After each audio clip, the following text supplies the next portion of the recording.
Hey everybody, this is Stephanie. I am jumping back with a new series. This is my 6x8 album series, and I'm going to be doing 3 layouts in this album. This album is for my son. It's kind of like a life album.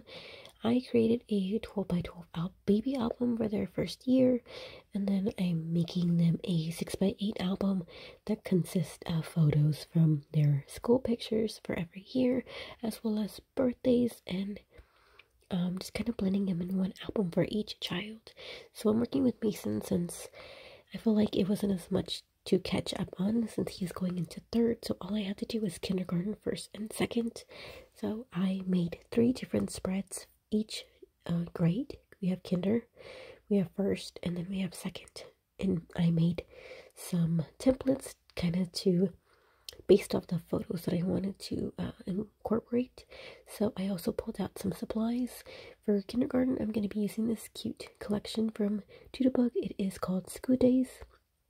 I got the 6x6 paper pad. I got the sprinkles, and I also got the mini icons. I'm going to be making some 2x2 spreads. 2x2 squares. And here they are. And I'm going to have quite a few photos along with some squares that have my journaling, just to kind of talk about the emotions and so forth. And then I thought about having a full photo on the right portion of the spread. I just prefer having a double page spread in each of the grades, but I don't have those printed out since my computer wasn't working with me on this, so you'll just be seeing the single side of all 3 spreads today. I could easily go back in and just print, instead of a full page photo, I can just do a 4x6 and do a ton of different ephemera pieces, and also if I really wanted to go that route. However, I really like the idea of doing a full 6x8 photo, kind of the end of the school year. It is their photo, and I just really liked that idea. So let's see. I intended to do this as a real-time video, but after more than an hour and everybody being so loud in the background, it just was not going to happen, guys. Anyhow, so here I am just talking about each spread. This is going to be for 1st grade. I thought about doing 2 photos there in the left portion that are going to be roughly about like 2x3, and then again another full page photo. These are the 2 photos, and I just kind of like the idea of grabbing out this 6x6 paper pad. It is an old one that's been in my stash for quite a bit that I haven't really used, so it was nice to pull that out.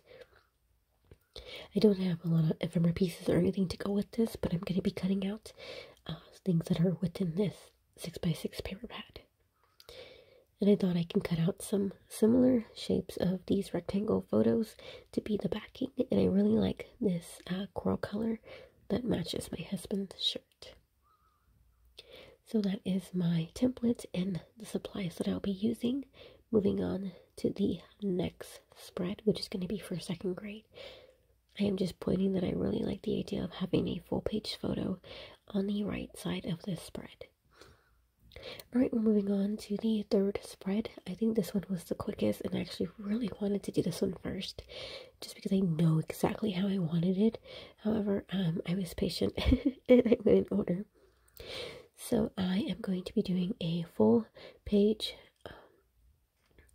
photo of on the left portion, and then on the right side I'm going to be doing some roughly about like 1.5-inch squares, and then within those squares I'm going to have 3 photos. This is why you see the color in the gray for some of those squares. That just means there's a photo, so that way I can remember that.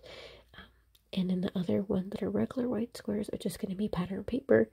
And then I have a 3x4 photo, and then I'm going to be placing the title on top of that photo along with some journaling at the bottom. So I'm going to be trimming out these squares. I have printed them on a 8.5 by 11, so I still need to do that excess cutting. The collection that I'm going to be working with for this spread is the School Days collection.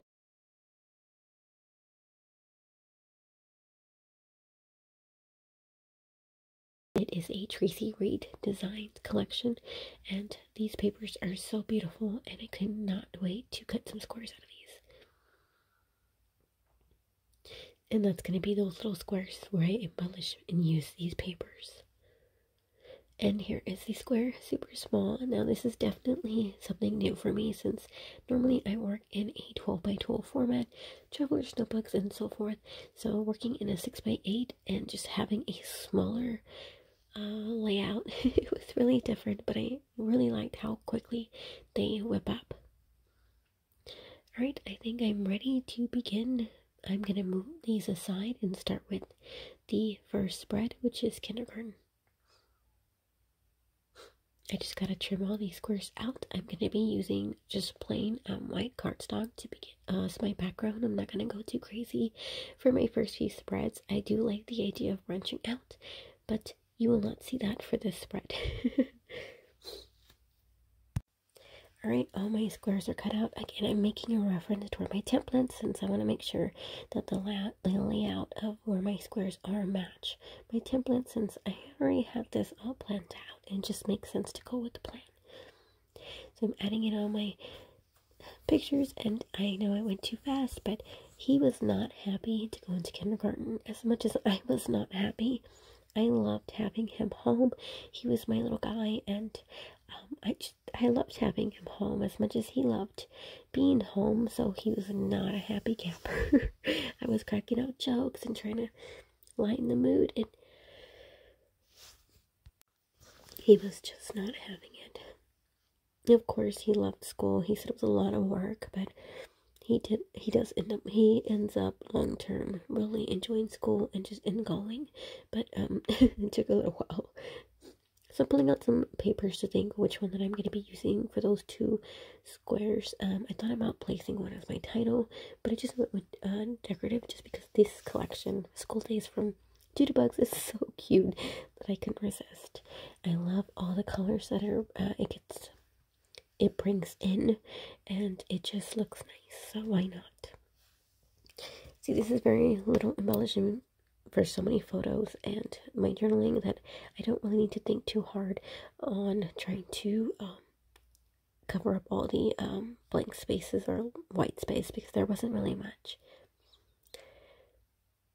Talking about his his attitude toward starting this, he was not a happy camper, so I thought that theater happy face sad face was perfect to place there next to him, since it was very fitting for his mood.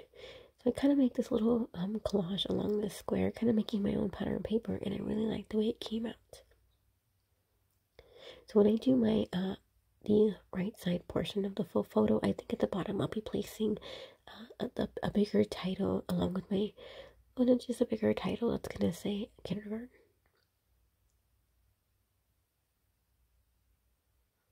These icons are so cute, and if you want to see a different way on how I use them, I did do a share on this channel about my happy planner spread and my classic planner, and I made a planner spread using these products, and I just love the versatility of having scrapbooking supplies in your stash and using it in different ways.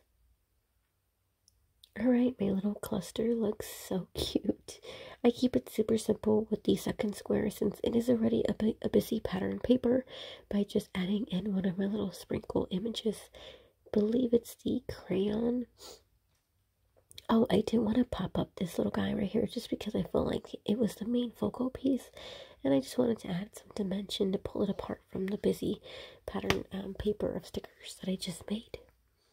And I believe I do the same thing for the image that I place at the second square.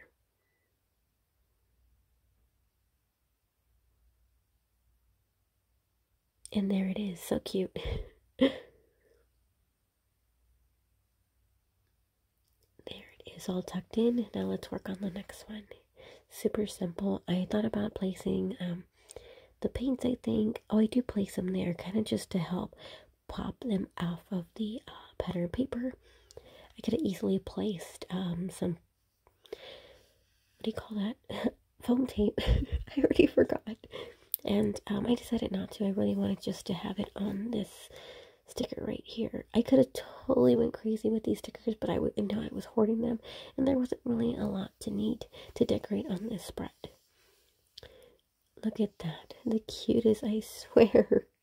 So easy to decorate. This spread is complete. And here I am showing you really quickly how fast that whipped right up. Alright, I'm moving on to the second spread. This is first grade. I'm going to go ahead and trim these pictures. I grabbed out another cardstock, or the main one, I guess, since I didn't really use cardstock for the first spread. And I wanted to show you that I'm starting a routine, I guess, a tradition here, taking a photo in front of the school, so I cannot wait to do that for third grade.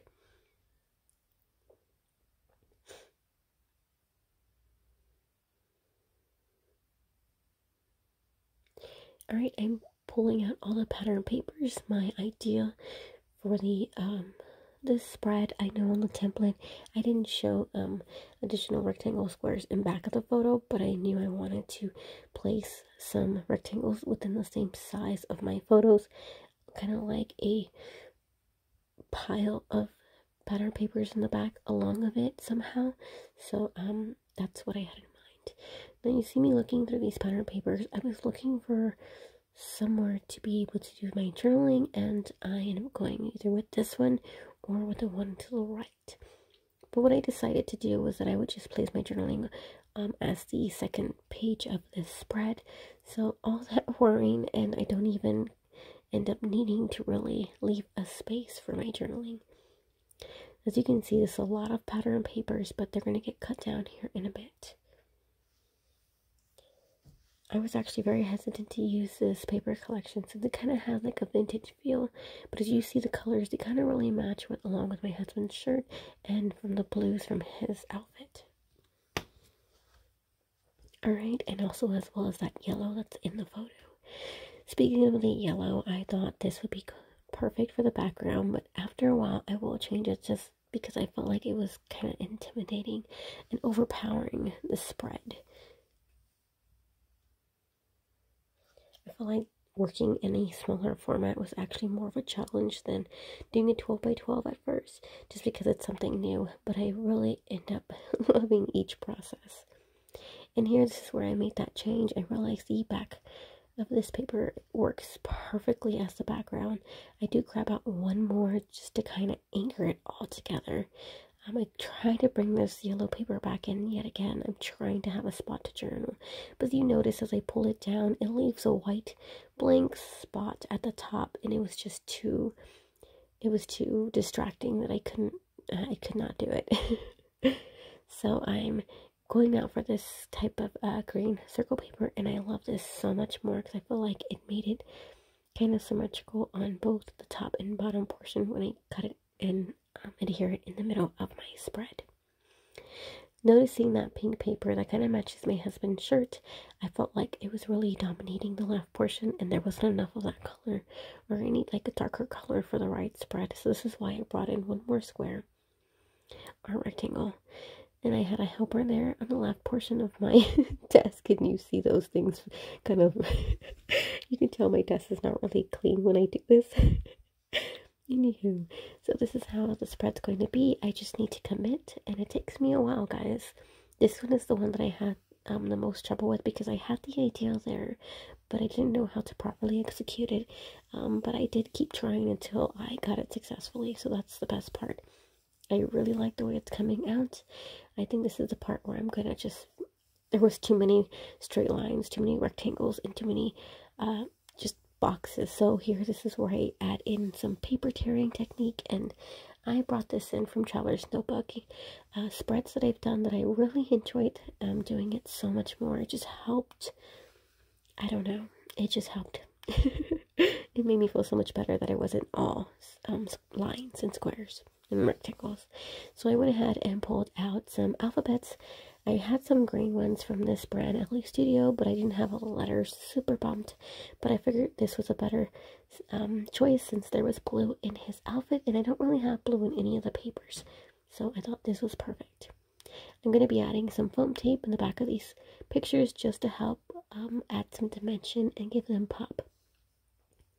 I will be fixing the first grade letters crooked, not crooked, I'll make them straight later on throughout the film. I really wanted them to be kind of skewed, these photos, from one another, but when I looked at all the squares, well, the rectangles, kind of, and be on top of the title, I couldn't have them too skewed. Finally, I'm committing, and instead of grabbing out my ATG to try and do it all together, I went ahead and added my tiny attacher so that way most of them can stay still while I did some adhering. Quick fix. Really enjoyed how much this came out, especially since I struggle with it the most. This is where I'm trying to do that little, like, they just fell on this page and it looks nice naturally, but I can't do it. Especially since the title is straight and it's right underneath. I felt like that was my table or my anchor, my ground for my photos, so this is how it ends up working out. Alright, here it is. I really love the way that came out. I may do some journaling at the bottom, or I may just add in some journaling on the second page of the spread. I have some help here, again, and some balls to play with. Moving on to the third spread. This is Mason in third grade. Here is my template that I'm going to refer back to throughout the process.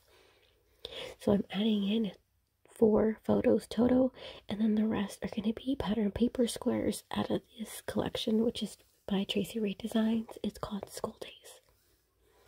I needed something to kind of be my mat for this photo, and I figured what better one than this one, since it has all the colors in and it helps tie everything in. And thanks to editing, I have my squares ready to go. I really like this little square right here that has all the patterns in it. So that helped me, again, pull the colors throughout the spread successfully. And again, I like this pink one since I feel like it matched her shirt and it brings your eye to the photo. And I realized I didn't need that extra one there since it's going to be hidden by the photo. Alright, I'm moving on. This whipped up so fast. I knew how I wanted to do the spread, and I wanted to do it first, but so I had to brush through the first 2 grades to get this one done. And it's so nice when you have a spread and you see the entire, from, you know, start to finish in your head. So, piece of cake, piece of pie. Alright, I grabbed out my title. Again, they're super simple. I'm just saying kindergarten, first grade, and second grade. Now, right here, I had to make sure they line up properly on my little background, or, well, it's white cardstock. I used the grid that I have on my table to center each square. I had to move that paper though. Yep, I really like that. For the photos, I'm going to be placing faux tape again just to add some dimension on these little spreads. Alright, we're moving on. I got almost all my squares lined up. I'm now going to be placing my bigger photo, which is a picture of Mason and his teacher. And I like the fact that you can see the difference on the years that go by. Obviously, this is during COVID, so now it's a different time, and I'm documenting these times because it was such a different way school was for him. Definitely something that I've never been through, so I'm going to have a lot of journaling on the right portion of this spread. Alright, this is the spread all completed. I hope you enjoyed the process, and if you stick around for the next future videos in my 6x8 series. As always, thanks for watching. Don't forget to like and subscribe. Bye. Alright, and that is 3 single page layout spreads completed for this 6x8 album. I'm so excited to have completed this. So we have our kindergarten. Again, I'm going to do a big photo on the side there. So I just want to place that in. And then we have kindergarten, first grade. And here is second. Love how this came out. I hope you got inspired in some way. Before I leave you, I do want to mention again, this collection from Tracy Reed Designs, School Days, is on sale. I went ahead and made some embellishments. These are so cute. I had so much fun pairing them and adding in a ton of dimension here. I even went a step further and added in some, what do you call this? Thread? I was like, what do you call that? And had so much fun seeing this right here, these shoes, back to school, new normal. This makes me think of my older child, and I could do a layout with him. You know, can you imagine a 6x8 layout for his album, doing like 3 of them, and then doing a photo here of him in a circle, and the same thing on the other side, another circle. I don't think he's going to give me a lot of pictures, especially with smiles. He's going to middle school. He did not want to go, so I love the idea of using that for a layout coming soon. He doesn't start school till next week, so this is why I don't have that picture yet. So we have another one here. Look at all of that. So love the chunk. It's not as chunky as most, but still. This one's another one that made me think of him. Too cool for school, because he did not want to go. So he's like, I'm too cool for this. I really like the way these came out, and I really enjoyed the process. Now, I'm going to give you a time lapse of how these came to be toward the end of this video, if you would like to see that. If not, you can always check out my Instagram, which I will place down below, since that's where I share just as much as often. Anywho, so I believe that completes this share with you guys, this process, and I hope you stick around for this 6x8 series. Thanks for watching. Bye.